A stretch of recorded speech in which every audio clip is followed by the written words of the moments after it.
The sound of tearing fabric echoed louder than the crashing dishes. In the dim light of the storage room, Elara Vance was backed against a shelf of vintage wine, her breath coming in terrified gasps. Marcus, the manager, who had terrorized her for 3 weeks, loomed over her, his hand gripping her uniform. He thought he was untouchable. He thought this was just another night where the wealthy dined, and the staff suffered in silence. He was wrong. The heavy steel door swung open, slicing through the tension. A silhouette stood there, Julian Blackwood. The billionaire owner wasn't supposed to be here, and he certainly wasn't supposed to see this.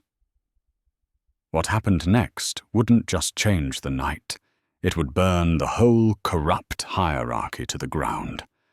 The Onyx Room wasn't just a restaurant, it was a theater of wealth in the heart of Manhattan.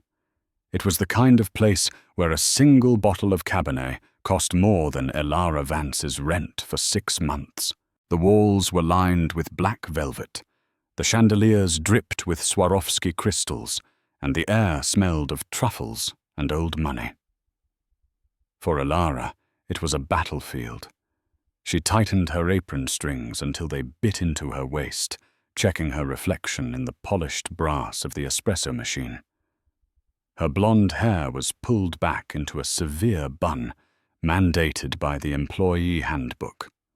No loose strands, no makeup that was too distracting, no jewelry.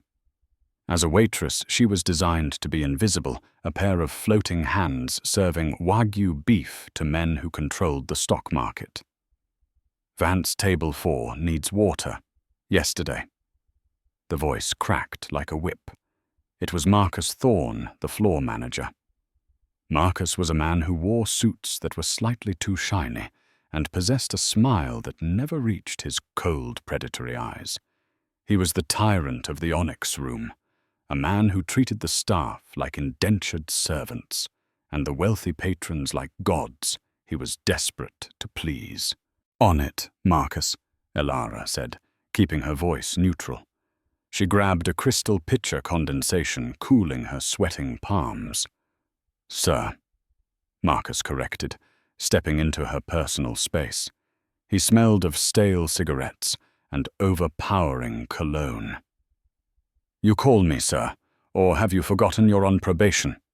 "On it, sir." Elara corrected, her jaw tightening. She hurried out to the dining floor, weaving effortlessly between tables. Elara was good at this, better than anyone knew. At 23, she had the grace of a dancer and the memory of a savant. She remembered that Mr. Henderson at table 2 was allergic to shellfish, even though he never mentioned it, and she knew that Mrs. Galloway at table 5 preferred her martini with a twist of lemon, not an olive. But to Marcus she was just the new girl. Fresh meat. She reached table 4, pouring the water with practiced elegance. As she turned to leave, she caught a snippet of conversation from the booth behind her.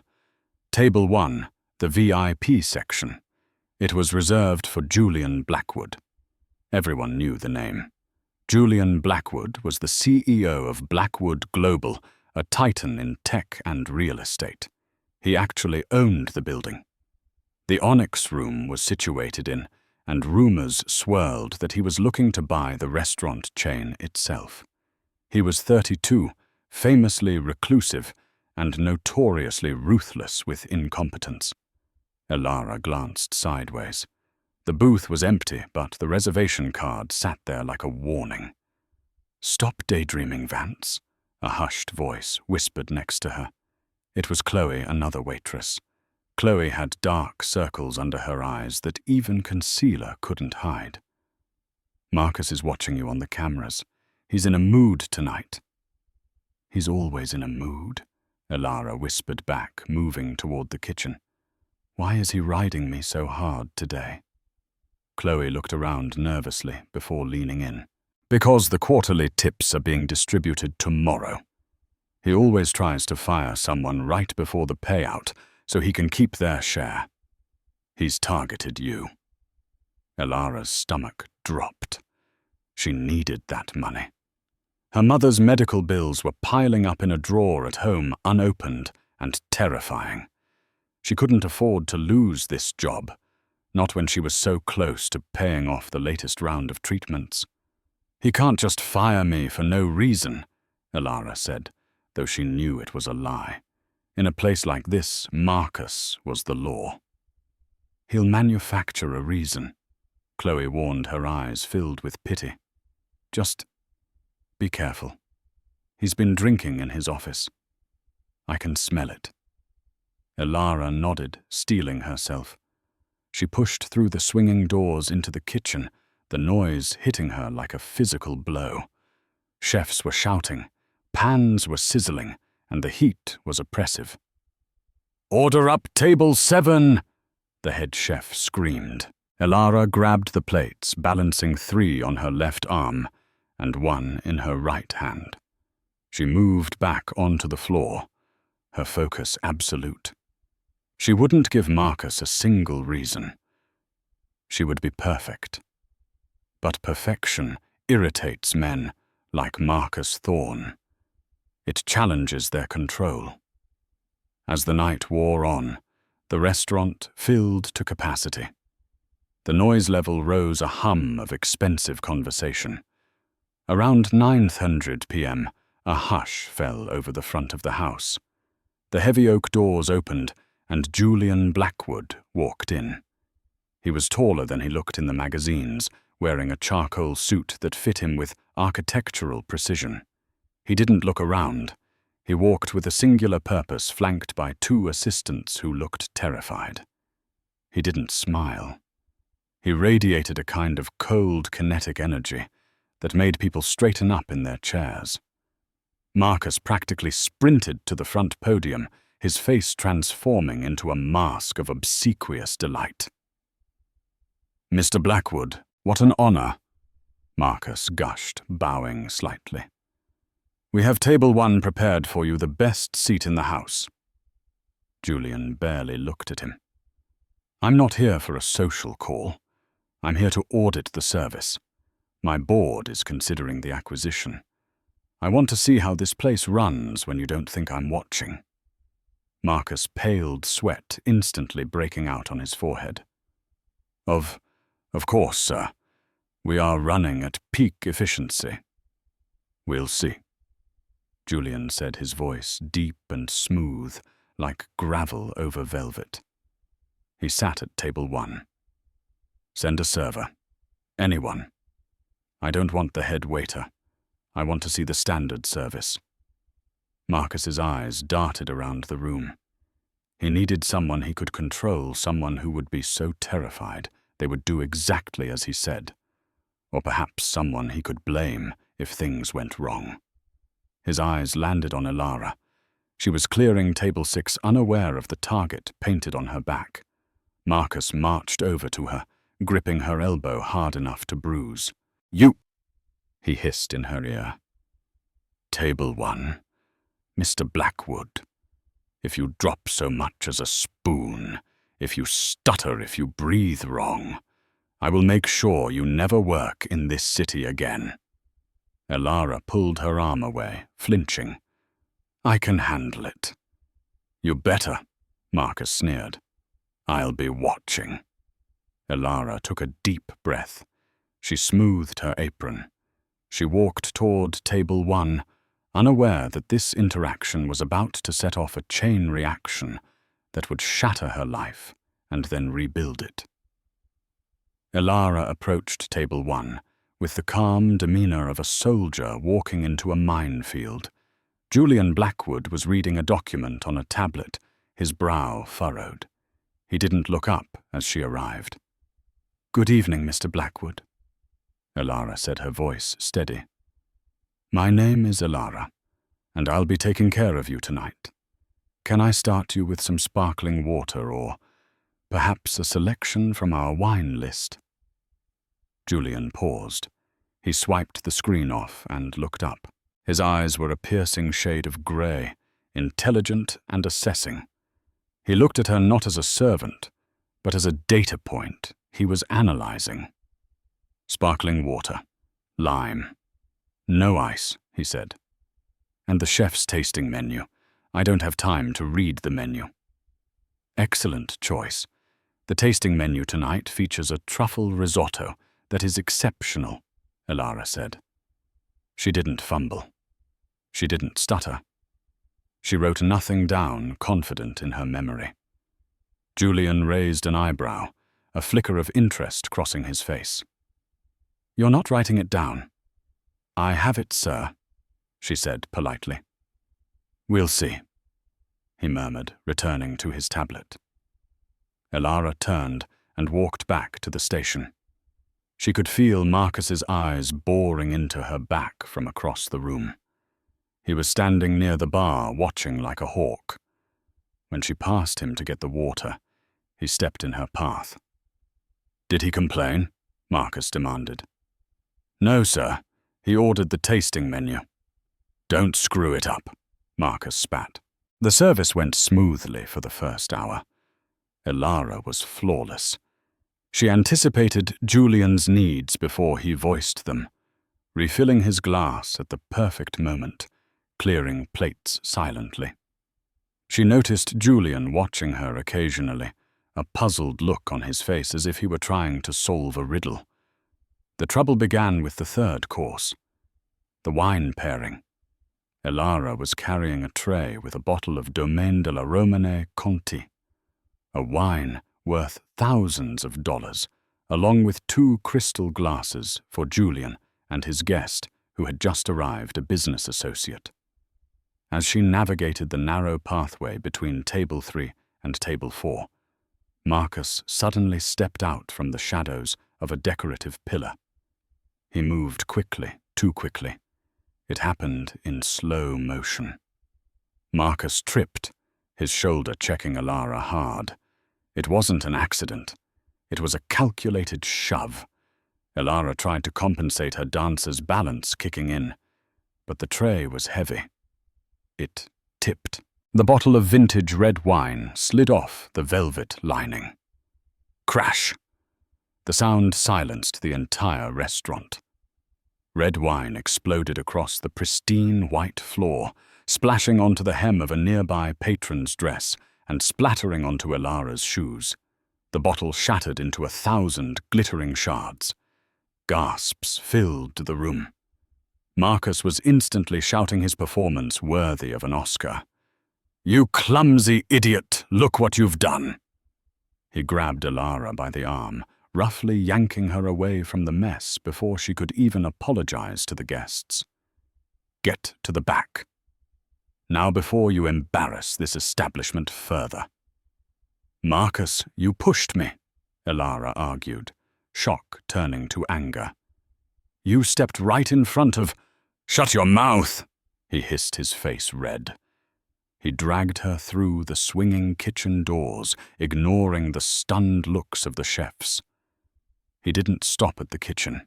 He dragged her past the dish pit, past the dry storage, all the way to the manager's office in the back alley corridor, a soundproof room where the CCTV cameras had mysteriously malfunctioned months ago.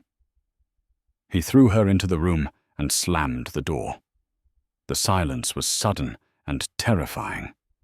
Elara backed up until she hit the desk. Her heart was hammering against her ribs. "Marcus, let me go back out there. I need to clean that up. I need to apologize to Mr. Blackwood."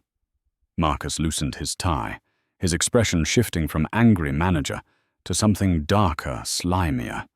He leaned against the door, locking it with a distinct click. "Mr. Blackwood doesn't care about you, Elara. You're a liability. That bottle was worth $5,000. That's coming out of your paycheck, which means you're working for free for the next 3 months. "That's illegal," Elara said, her voice shaking but defiant. "You can't do that." "I can do whatever I want." Marcus stepped closer. "Unless—" He let the word hang in the air, thick and suffocating. "Unless what?" Elara asked, gripping the edge of the desk behind her. She looked around for a weapon, A stapler, a pen, anything. Unless you show me some gratitude. Marcus smiled a greasy, predatory grin. I can make the broken bottle disappear from the inventory report. I can make sure you get the big Christmas bonus. I can make your life very easy, Elara. You just have to be nice to me.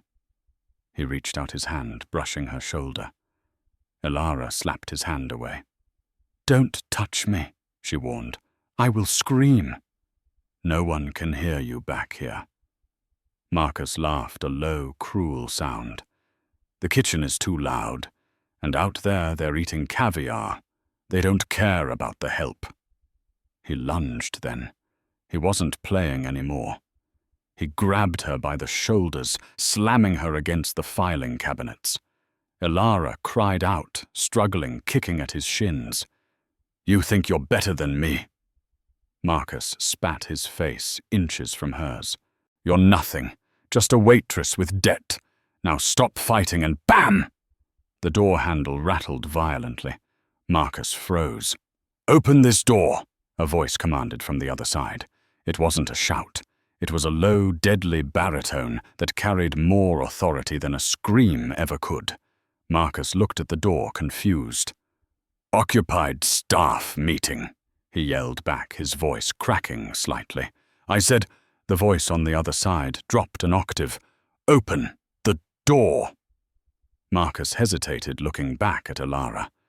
Don't say a word, he whispered menacingly.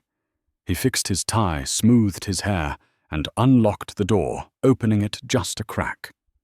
Look, I'm in the middle of disciplining an employee for a serious infraction. The door was kicked open with such force that it knocked Marcus backward, sending him stumbling into the desk. Standing in the doorway, framed by the harsh fluorescent light of the hallway, was Julian Blackwood. He wasn't holding a napkin. He wasn't holding a wine glass. He was standing with his hands at his sides, his fists clenched so tight his knuckles were white. His grey eyes swept over the room, taking in Elara's disheveled uniform, her terrified expression, and the way she was cornered against the cabinets. Then his eyes snapped to Marcus. Mr. Blackwood! Marcus stammered, his arrogance evaporating instantly. She broke a bottle. I was just explaining the cost. Julian stepped into the room. The air temperature seemed to drop 10 degrees. He didn't look at Marcus. He walked straight to Elara. Did he touch you? Julian asked. His voice was terrifyingly calm. Elara looked from Julian to Marcus. Marcus was making a slicing motion across his throat with his finger, a silent threat. Tell him, and you're dead. Elara took a shuddering breath. She looked at the billionaire. This was the moment. The worst moment to be found in a back room, looking guilty. But looking into Julian's eyes, she saw something she didn't expect. She didn't see judgment. She saw fury. But she didn't know who it was directed at yet. Elara started, her voice trembling. She's lying, Marcus blurted out, panic setting in. She tried to seduce me to get out of paying for the wine. She's unstable, sir. I was trying to push her away. Julian slowly turned his head to look at Marcus. The silence that followed was heavy enough to crush a man. Get out, Julian said to Elara, not looking away from Marcus. Sir, Elara whispered. Get out of this room, Elara. Wait in the hallway. Do not leave the building. Elara scrambled past them, her heart pounding in her throat. As she slipped into the hallway, she heard the door slam shut behind her. Then she heard the lock click. She stood there shaking, listening. She expected shouting. She expected Marcus to spin his web of lies. Instead, she heard Marcus let out a high-pitched yelp of surprise, followed by the sound of a body hitting a wall. You seem to have misunderstood who actually owns this building, Marcus. Julian's voice came through the door, muffled but distinct. And you definitely misunderstood what happens when someone touches something that belongs to me. Elara's eyes widened. Belongs to him. She leaned closer to the door, just as the sound of something shattering, perhaps a phone, perhaps a nose, echoed from inside. The silence in the hallway was heavier than the heavy oak door separating Elara from the two men. For 3 agonizing minutes, there was no shouting, only low, indistinct murmurs and the occasional sound of furniture shifting. Then the lock clicked. Elara flinched, pressing her back against the cold plaster wall. She half expected Marcus to storm out, red-faced and vindictive, ready to have her arrested. Instead, the door swung open, and Julian Blackwood stepped out. He looked exactly as he had when he went in impeccable calm, his suit unruffled. He adjusted his cufflinks, his face an unreadable mask of stone. Behind him, Marcus was slumped in the corner of the office. He wasn't dead, but his ego certainly was. He was sobbing quietly into his hands, his tie undone, looking smaller and more pathetic than Elara had ever seen him. He looked like a man who had just looked into the abyss and realized the abyss had lawyers. Julian didn't look back at the broken manager. He turned his grey eyes to Elara. "Come with me," he said. It wasn't a request. "Mr. Blackwood, Elara stammered, her hands trembling. "I have to finish my shift. If I leave, I lose my tips. I have bills." Julian stopped. A flicker of something akin to pain crossed his face. "You are not finishing your shift, Elara. You are done here. Please don't fire me," she begged, tears finally spilling over. "I didn't break that bottle on purpose. I can pay for it in installments. My mother is sick. I can't lose." "Elara." Julian interrupted, his voice surprisingly gentle. He stepped closer, towering over her, but his posture was protective, not threatening. "You aren't fired, but you are never working for him again." He gestured to the office where Marcus was still sniffling. Suddenly the kitchen doors swung open. The head chef, a burly man named Gordon, poked his head out, looking terrified. Behind him, the sous chefs and dishwashers were peering through the cracks. They had heard the commotion. "Is everything all right, Mr. Blackwood?" Gordon asked, wiping his hands on a towel. Julian turned to the group. "Who is the senior server on the floor tonight?" "That would be Chloe, sir," Gordon answered. "Get her," Julian commanded. A moment later, Chloe appeared, looking pale. She saw Elara crying and immediately stepped to her side, grabbing her hand. "If you fire her, you have to fire me too," Chloe said, her voice shaking but brave. "Marcus has been bullying her for weeks. We all saw it." Julian looked at Chloe, assessing her. He nodded, seemingly satisfied. "I'm not firing anyone, except him." Julian hooked a thumb toward the office. "Marcus Thorne is terminated effective immediately for gross misconduct and assault. Security is escorting him out as we speak." As if on cue, 2 large men in black suits, Julian's personal security, appeared from the back exit, entering the office to collect the sobbing manager. "But who is running the floor?" Chloe asked, confused. "The owner, Mr. Sterling, is in the Hamptons." Julian pulled a sleek black phone from his pocket. He tapped the screen twice and held it to his ear. The room was silent enough that everyone could hear the phone ring. "Sterling," Julian said into the phone. "It's Blackwood." A pause. "No, I'm not calling for a reservation. I'm at the restaurant. It's a disaster.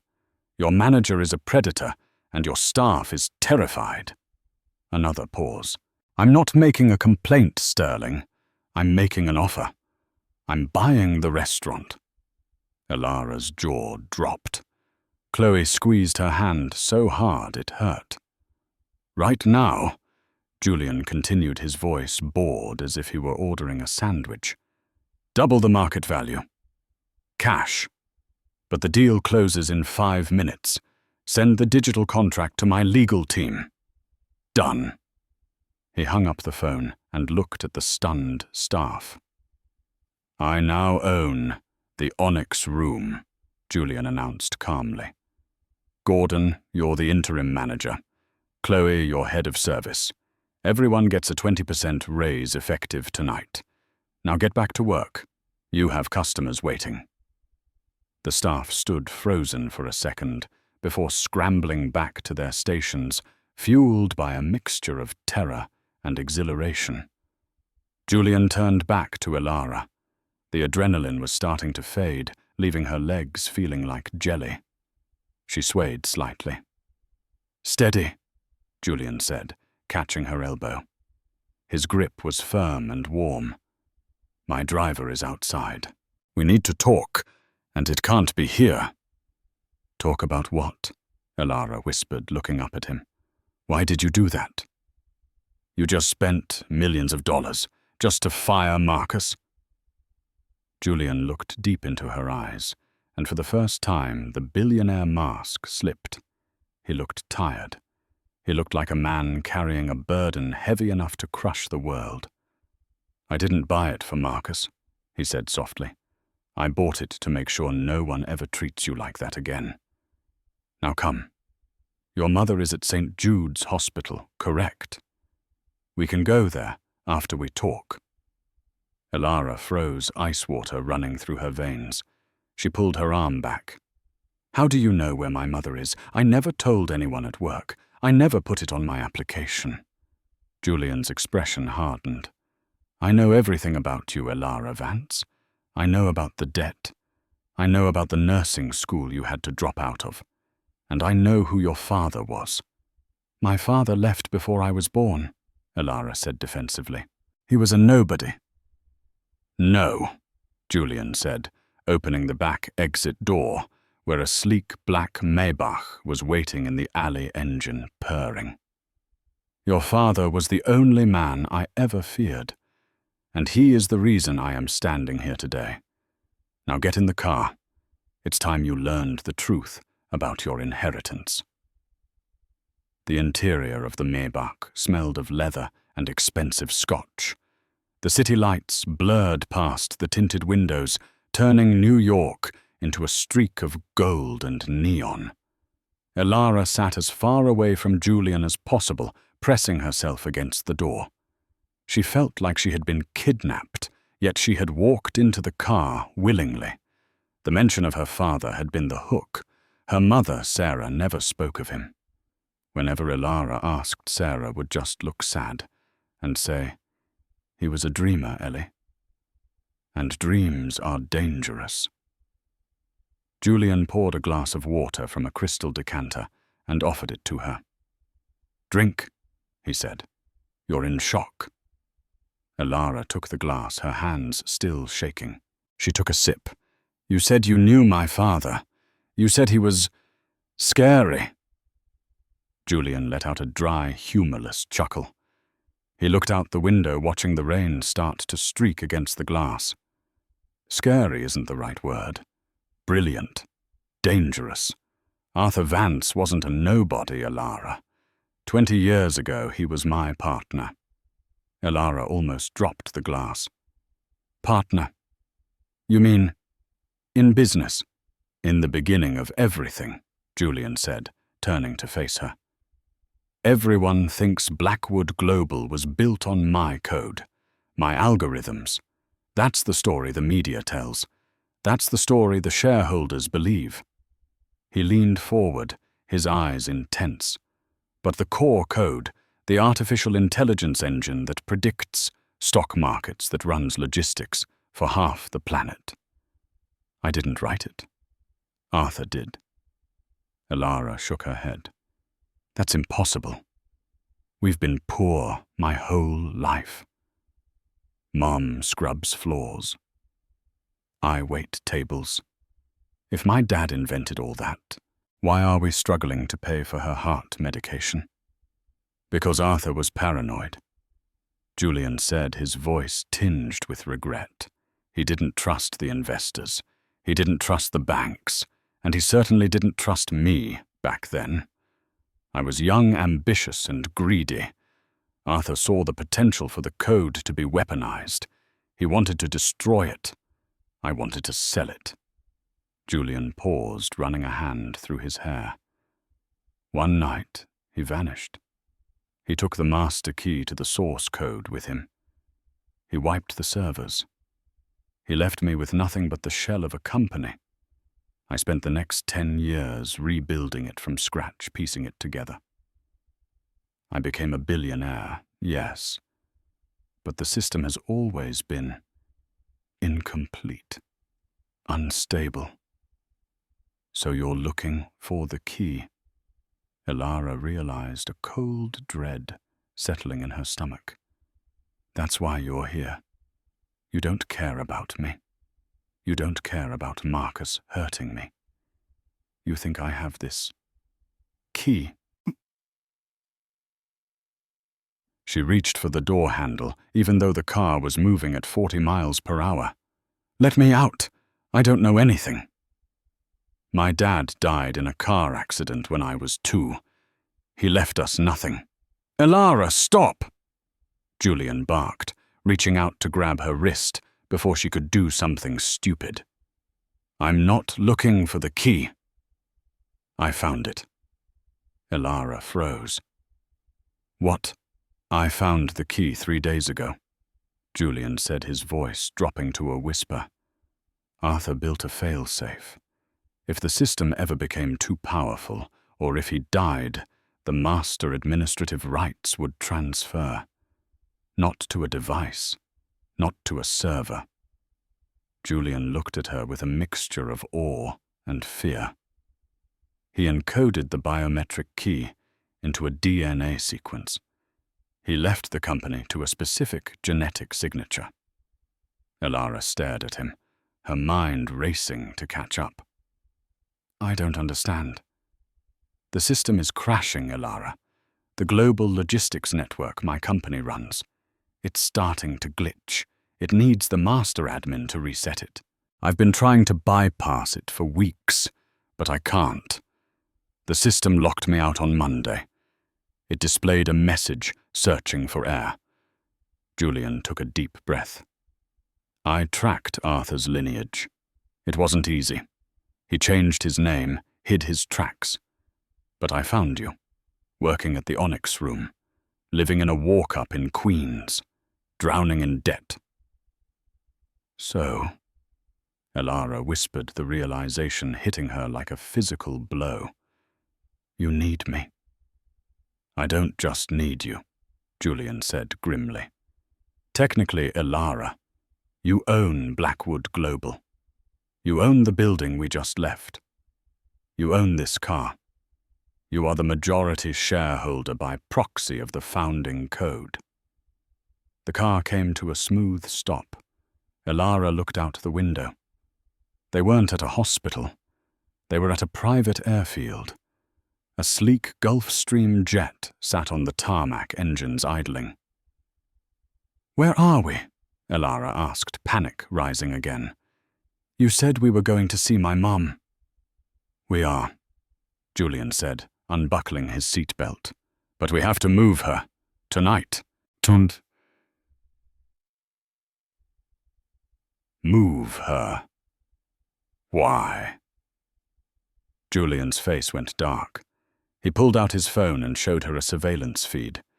It was grainy footage of the apartment building where Elara and her mother lived. Black SUVs were swarming the street. Men in tactical gear were kicking down the front door of their building. Because I wasn't the only one looking for Arthur's code, Julian said urgently. There are others, competitors, foreign intelligence agencies. They know the system is glitching. They know the heir has been found. They were at your apartment 10 minutes ago. If I hadn't come to the restaurant tonight, if Marcus hadn't delayed you in that back room. He didn't finish the sentence. He didn't have to. Your mother is already on the plane, Julian said, opening the car door. My team extracted her from the hospital an hour ago. She's safe. The medical equipment on the jet is better than anything at St. Jude's. Elara sat there, paralyzed. Her world of spilled wine and rude managers had evaporated. In its place was a world of Suez code and billions of dollars. Why should I trust you? Elara asked, her voice trembling. You admitted you were greedy. You admitted you fought with my father. Julian paused at the door, the rain wetting his expensive suit. He looked back at her, and his eyes were hauntingly sincere. Because I loved him like a brother, Julian said softly, and I failed him. I won't fail his daughter. I promise you, Elara, I will keep you safe.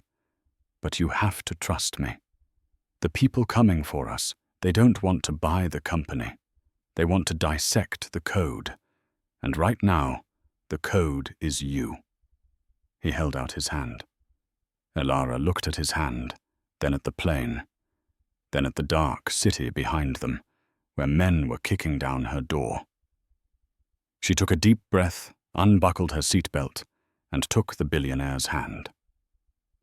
The Gulfstream G650 touched down on a runway that didn't exist on any public map.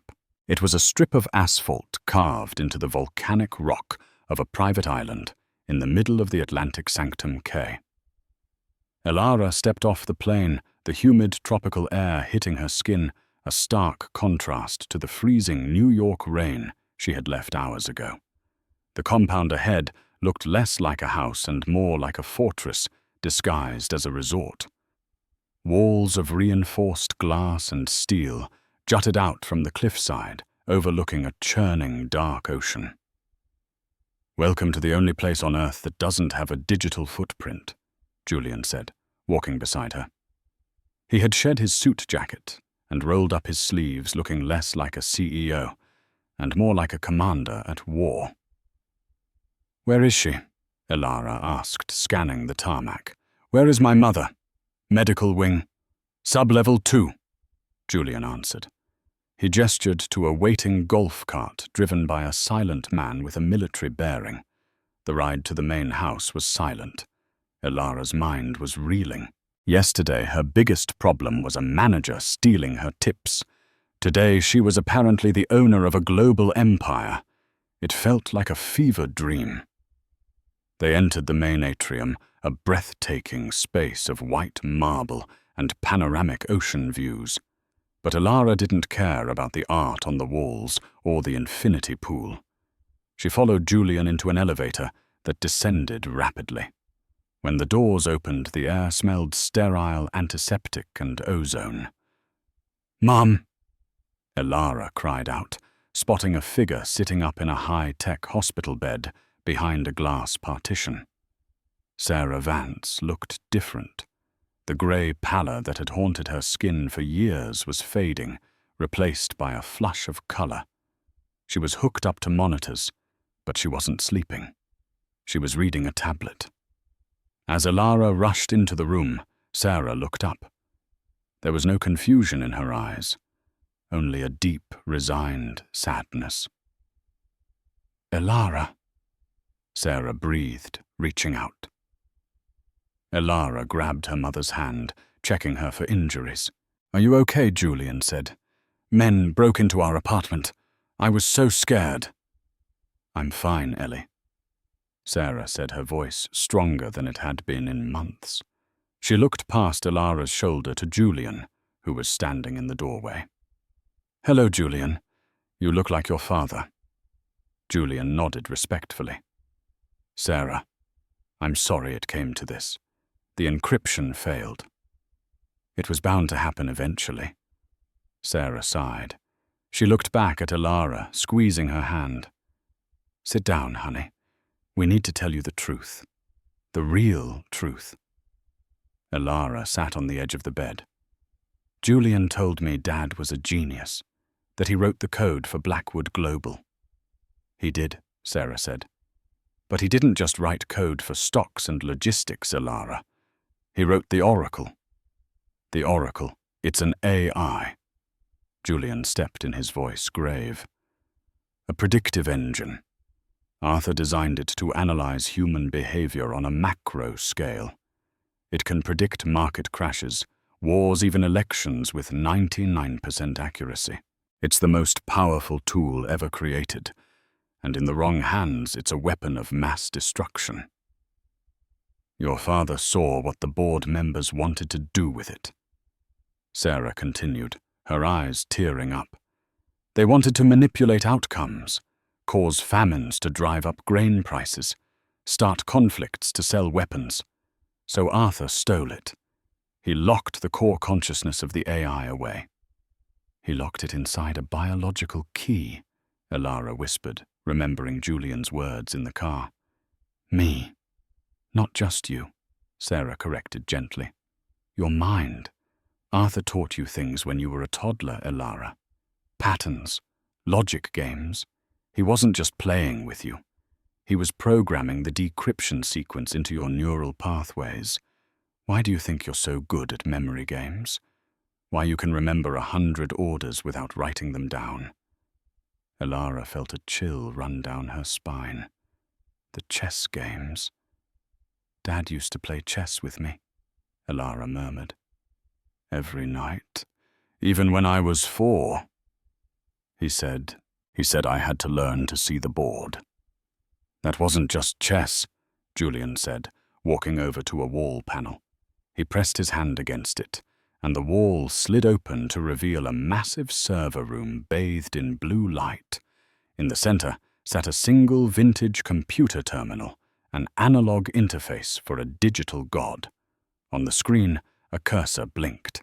Next to the keyboard was a chessboard. The system has triggered a lockdown, Julian said. It detects an intrusion attempt from the outside. Someone is trying to brute force their way in. If they succeed, they control the world's economy. The only way to stop them is to authorize a system reset. And only you can do that. Julian pointed to the chessboard. The pieces were set in a very specific, chaotic, mid-game arrangement. This is the lock, Julian explained.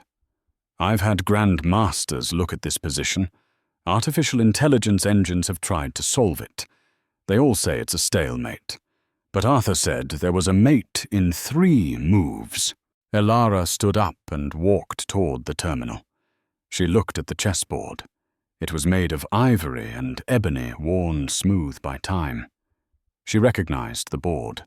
It wasn't a random arrangement. It was the exact position of the game she and her father had been playing the night he died in the car accident. She had stared at this board for 20 years in her nightmares. It's not a stalemate, Elara said softly. Her fear was vanishing, replaced by a strange, cold clarity. The invisible girl from the restaurant was gone. The daughter of Arthur Vance had arrived. She reached out and picked up a white knight. Elara, be careful, Sarah warned from the bed. If you make the wrong move, the system deletes itself. The global markets will collapse. No pressure, Elara muttered. She moved the knight to F5. Click. The terminal screen flashed green. A prompt appeared. Hello, Elara. Shall we play a game? The moment the screen flashed green, the lights in the safe house flickered. A low hum resonated through the floorboards, vibrating into Elara's bones. You did it, Julian breathed, staring at the screen. He looked at Elara with a new expression, not just respect, but awe. It recognizes you. It's asking for a password, Elara said, reading the text, scrolling rapidly down the screen. It's not a word, Julian said, stepping up beside her. It's a biometric scan. Put your hand on the panel. Elara hesitated. She looked back at her mother. Sarah nodded encouragingly. Elara placed her palm on the glass interface. A beam of light scanned her fingerprints. Her pulse the very geometry of her hand. Identity confirmed. Prime Administrator Vance. Access level unrestricted. Okay. Elara exhaled. I'm in. How do I stop the hackers? Command line. Julian instructed, his fingers flying over a secondary keyboard. Type Override Protocol 7. That will kick Silas Vane out of the network. Silas Vane? Elara asked as she typed. Who is that? Julian's jaw tightened.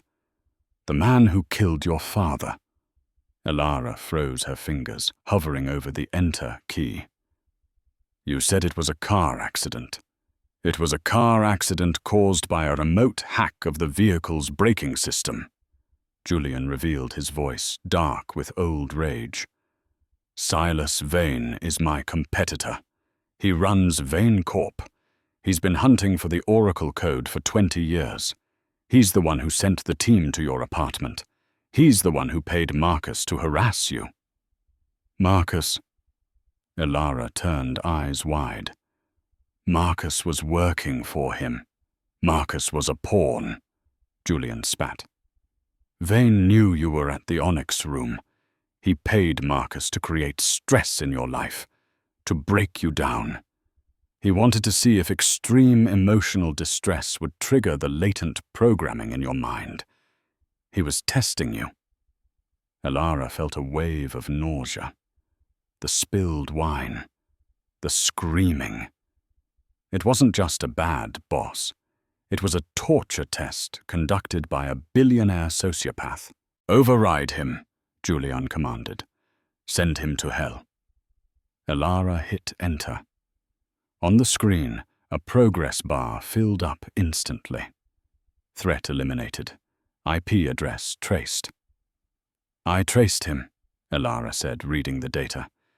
He's in New York. He's at the Sapphire Tower.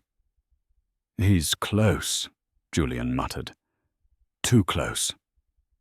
Suddenly, the red emergency lights in the room began to pulse. A siren wailed, cutting through the silence of the bunker. Warning. Perimeter breach. Sector 4. Julian spun around, grabbing a tablet from the wall. He pulled up the security feed. How? Julian whispered. This island is invisible to radar. No one knows we're here. On the screen, 3 black speedboats were cutting through the surf toward the island's dock. Heavily armed mercenaries were swarming the beach. We have a leak, Sarah said, her voice trembling. Someone told them where we are. Julian looked at Elara, then at Sarah. Then his eyes narrowed. He looked at the only other person in the room. His head of security, a man named Graves, who had driven the golf cart. Graves was standing by the elevator, his hand on his earpiece. He wasn't looking at the screens. He was looking at Elara, and he was holding a pistol. I'm sorry, Mr. Blackwood, Graves said, his voice flat. Vane offered me 10 million. You pay well, but not that well. Graves, don't do this, Julian said, stepping in front of Elara. He didn't have a weapon. He had left his gun in the car. Step aside, Julian, Graves commanded, raising the gun. I don't want to kill you. I just need the girl. Vane wants her alive. He needs the biokey. You'll have to shoot me first, Julian said, his stance unyielding. No! Elara screamed. She looked at the terminal. She had absolute control over the world's most advanced system. Could she use it here? Now she remembered something her father told her. The Oracle isn't just a calculator, Ellie. It controls the environment. It controls the grid. Elara typed furiously. Command system overload. Local sector. Target elevator electronics. I said move, Graves shouted, clicking the safety off. Elara hit execute. A massive spark of electricity exploded from the elevator panel behind Graves. The surge was deafening. The lights blew out, plunging the room into darkness for a split second before the emergency red lights flickered back on. Graves screamed, dropping the gun as the electrical arc singed his arm. Julian didn't hesitate. He launched himself across the room, tackling Graves. The two men hit the floor with a bone-jarring thud. Julian was younger and faster, but Graves was a trained killer. "Elara, run!" Julian shouted, struggling to keep Graves pinned. "I'm not leaving you," Elara yelled. She scanned the room for a weapon. She saw the heavy ivory king from the chess set. She grabbed it. It was solid, weighted with lead. She ran toward the struggling men. Graves had managed to flip Julian over and was reaching for his fallen gun. His fingers were inches from the trigger. Elara swung the chess piece with all the strength she had built up, carrying heavy trays for 5 years. Crack! She struck Graves on the temple. The mercenary collapsed, instantly unconscious. Julian rolled the heavy man off him, gasping for breath. He looked up at Elara, who was standing there, chest heaving, holding the chess piece like a hammer. "Nice move," Julian wheezed, managing a weak smile. "Checkmate," Elara whispered, but the siren was still wailing. "We're not safe," Julian said, scrambling to his feet. "Graves disabled the perimeter defenses before he turned on us. Vane's team is already inside the compound." He ran to the weapons locker on the wall, punching in a code. It opened to reveal an arsenal. He tossed a small, sleek handgun to Elara. "Do you know how to use this?" "No," Elara said, terrified. "Point and pull," Julian said, grimly, loading an assault rifle. "We have to get to the boat cove on the north side. The jet is compromised. We take the hydrofoil." He went to Sarah's bed. "Sarah, can you move?"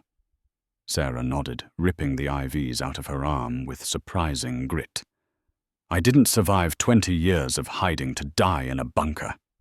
"Let's go," Julian commanded. They moved into the hallway. The sound of gunfire echoed from the floor above. The glass walls of the fortress, once beautiful, now felt like a cage. As they reached the junction leading to the north exit, a voice boomed over the intercom system. It wasn't Graves. It was a smooth, synthetic-sounding voice. "Good evening, Elara," the voice crooned. "I see you've met my associates. I'm Silas Vane. I'm watching you on the internal cameras.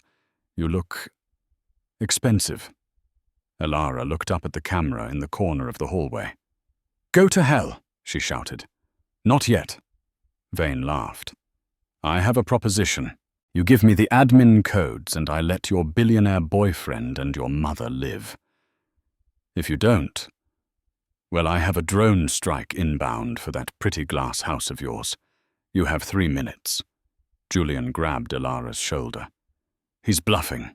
He won't destroy the codes." "He might," Elara said, her mind racing. She thought about the chessboard. Vane was aggressive. He was sacrificing pieces to get the king. "He wants the codes," Elara said, a dangerous idea forming in her mind. "I'll give him something better." "What are you doing?" Julian asked as Elara stopped and pulled out her phone. She was syncing it to the building's mainframe. "I'm rewriting the winning condition," Elara said, her fingers flying across the screen. "If he wants the oracle, he can have it. But I'm installing a virus, a poison pill." "Elara, if you do that, you destroy your father's legacy," Sarah warned. "The code will be gone forever." "No." Elara looked at Julian, her eyes fierce. "The legacy isn't the code. It's us. It's the people." She hit upload. "Run!" Elara screamed. They sprinted toward the north exit as the building's systems began to scream. Screens shattered. Lights exploded. Elara had just initiated a self-destruct sequence for the mainframe. They burst out into the cool night air, the ocean spray hitting their faces. The hydrofoil boat was bobbing in the cove below, but standing on the dock, blocking their path, was a lone figure. He was wearing a white suit that reflected the moonlight. He held a cane in one hand and a detonator in the other. It was Silas Vane. And he wasn't in New York. He was right here. "You didn't really think I'd miss the party, did you?" Vane smiled. Silas Vane stood at the end of the dock, the wind whipping his white suit jacket around him. He looked like a spectre of death against the dark, churning Atlantic. The detonator in his hand blinked with a menacing red light. "One click!" Vane shouted over the roar of the ocean. "One click and the structural supports of this entire island detonate. You, your mother, your boyfriend, you all sink into the abyss." Julian stepped in front of Elara and Sarah, his body tense. "Let them go, Silas. This is between you and me. It's always been between us." "Don't be sentimental, Julian. It's boring," Vane sneered. He looked past Julian to Elara. "Fix it. Revert the poison pill you just uploaded. Transfer the Oracle administrative rights to my personal server. Do it now and I let you leave." Elara looked at Vane. Then she looked at the detonator. Then she looked at the blinking LED lights on the dock pilings. Her mind shifted. Suddenly, she wasn't seeing the wood and the water. She was seeing the grid. Her father hadn't just taught her chess. He had taught her to see the invisible lines of connectivity that held the modern world together. The dock had power. The boat had a navigation system. And Vane's detonator. It was wireless. It was connected to the island's local receiver. It was just another piece on the board. "I can't revert it," Elara shouted back, her voice surprisingly steady.